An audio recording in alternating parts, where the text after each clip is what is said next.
യെശയ്യാ പ്രവാചകന്റെ പുസ്തകം 48-ാം അധ്യായത്തിൻ്റെ 17-ാമത്തെ വാക്യമാണ് ധ്യാനിക്കുവാൻ പോകുന്നത്. യെശയ്യാ പ്രവാചകന്റെ പുസ്തകം 48-ാം അധ്യായത്തിൻ്റെ 17-ാമത്തെ വാക്യം. ഇസ്രായേലിന്റെ പരിശുദ്ധനും നിന്റെ വീണ്ടെടുപ്പുകാരനുമായ യഹോവ ഇപ്രകാരം അരുളിച്ചെയ്യുന്നു, ശുഭകരമായി പ്രവർത്തിപ്പാൻ നിന്നെ അഭ്യസിപ്പിക്കുകയും നീ പോകേണ്ടുന്ന വഴിയിൽ നിന്നെ നടത്തുകയും ചെയ്യുന്ന നിന്റെ ദൈവമായ യഹോവ ഞാൻ തന്നെ.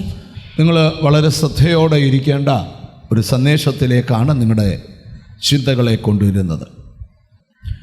പരാജയപ്പെട്ടു പോയവർ, പരാജയപ്പെട്ടുകൊണ്ടിരിക്കുന്നവർ, ഇനിയും പരാജയത്തിൽ നിന്ന് വിടുവിക്കപ്പെടാൻ കഴിയത്തില്ലെന്ന് ചിന്തിക്കുന്നവർ ഇതിനകത്തുണ്ട്.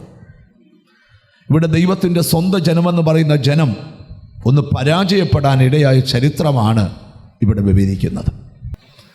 ഞാൻ നിങ്ങൾ തോറ്റ സ്ഥലത്ത്, നിങ്ങൾ പരാജയപ്പെട്ട സ്ഥലത്ത് എനിക്ക് നിങ്ങൾക്ക് വേണ്ടി പ്രവർത്തിക്കാനുണ്ട്.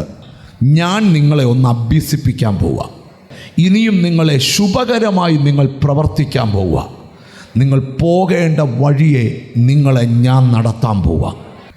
പഠിക്കുന്ന കുട്ടി തൊട്ട് 80 വയസ്സുള്ള ആ ഒരു അപ്പച്ചൻ വരെ ഈ വചനം ശ്രദ്ധിക്കുന്നെങ്കിൽ നിങ്ങളോട് ഞാൻ പറയാം, പരാജയപ്പെട്ട ഒരു വ്യക്തി നിരാശപ്പെടണ്ട.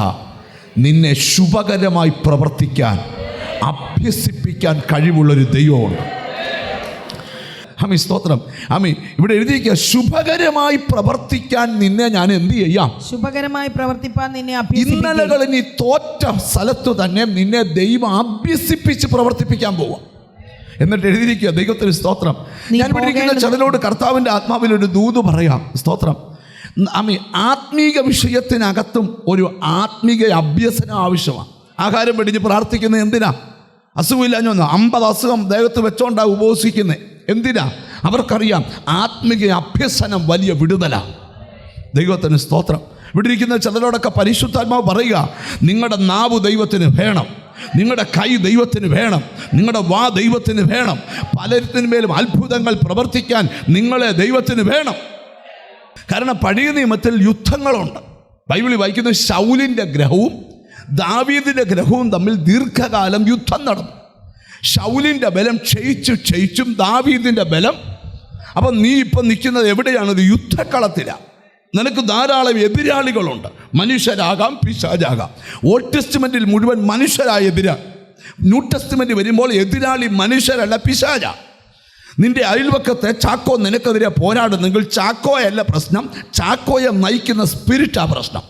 ഞാനിന്ന് ഇവിടെ ഇരിക്കുന്ന ചിലരോട് പറയാം, നിന്റെ കൂടാരത്തിനെതിരെ ശത്രു കെട്ടിപ്പൊക്കിയ എല്ലാ കോട്ടകളെയും ഇടിക്കുന്ന ഒരഭിഷേകം ഇന്ന് നിങ്ങളുടെ മേൽ വ്യാപരിക്കാൻ പോവുക. Oh Jesus. ചിലരുടെ ബുദ്ധിമണ്ഡലങ്ങളിൽ നിന്ന് വിടുതൽ നടക്കും. ചിലരുടെ ആരോഗ്യ തലത്തിൽ നിന്ന് വിടുതൽ നടക്കും. ചിലരുടെ കുടുംബജീവിതത്തിൽ നിന്ന് വിടുതൽ നടക്കും. നിന്നോട് സാത്താൻ നടത്തിയ അറ്റാക്ക് ഇന്ന് യേശുവിൻ്റെ നാമത്തിൽ അതിനെ ഓവർകം ചെയ്യുന്ന ഒരു അഭിഷേകം വിശ്വസിക്കുന്ന എത്ര പേർ ഇതിനകത്തുണ്ട്? ഞാൻ ഇന്ന് ഇവിടെ ഇരിക്കുന്ന ചിലരോട് ആത്മാവി പ്രവചിച്ചു പറയാം, നിന്നെ അറ്റാക്ക് ചെയ്യുന്ന സ്പിരിറ്റ് ഏതായാലും ഇന്ന് അതിനോട് നീ യുദ്ധം ചെയ്യണം.